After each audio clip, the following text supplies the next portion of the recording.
So, since deciding to do a historical piece on breaking and its ethnic origins, I ended up getting some feedback from others who may have disagreed.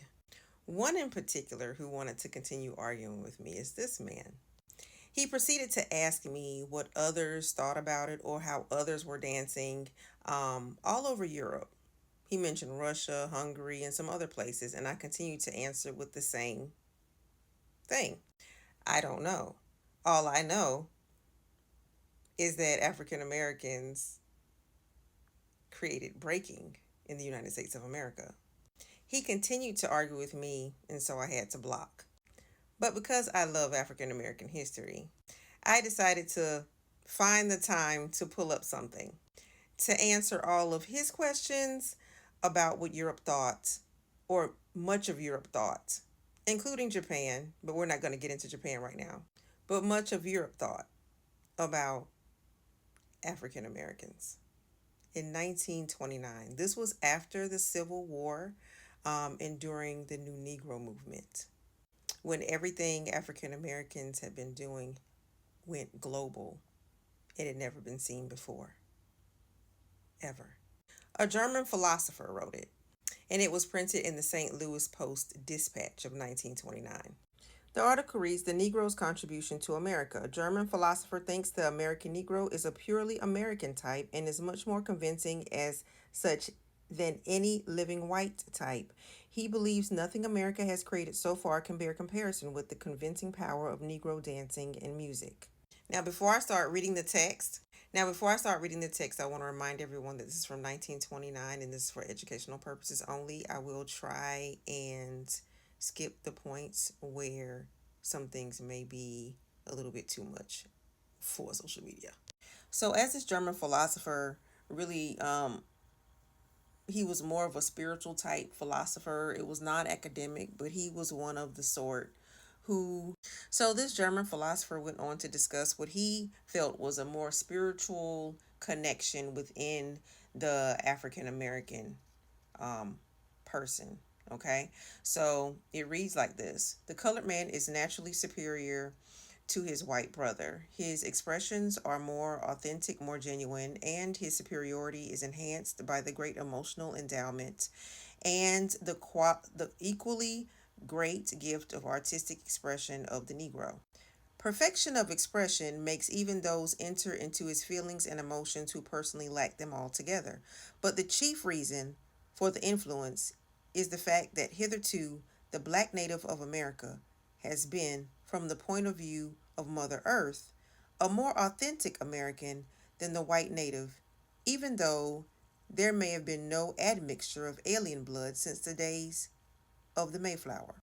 I know that my American readers will not like this assertion, but there is no evading the truth. The American Negro is purely American type and much more convincing as such than any living white type. I do not in any way beg the question. His convincing power has asserted itself all over the earth.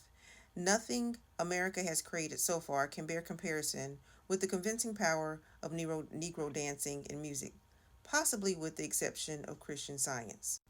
But is this type of American Negro really native born? Of course it is. There has never been anything like the American Negro in Africa, nor is there anything like him in the West Indies or in South America. The Negro dance, the jazz music, those songs which sweep every American audience, are self expressions of the emancipated Negro, of what the black man has developed into on American soil since the Civil War. He is, accordingly, an American as opposed to his forebears, as much as any Middle Westerner of old pioneer stock can claim to be. For those who don't know what old pioneer stock is, those were the founding white Americans, the founding lineage. And since the black American happens to have native born feelings and emotions true to the American soil, which the white man has not yet developed, he really supplements the latter. This is, in my opinion, the chief reason for the fact that almost all expressions of American emotionalism seem to be of Negro origin. They really are of American origin.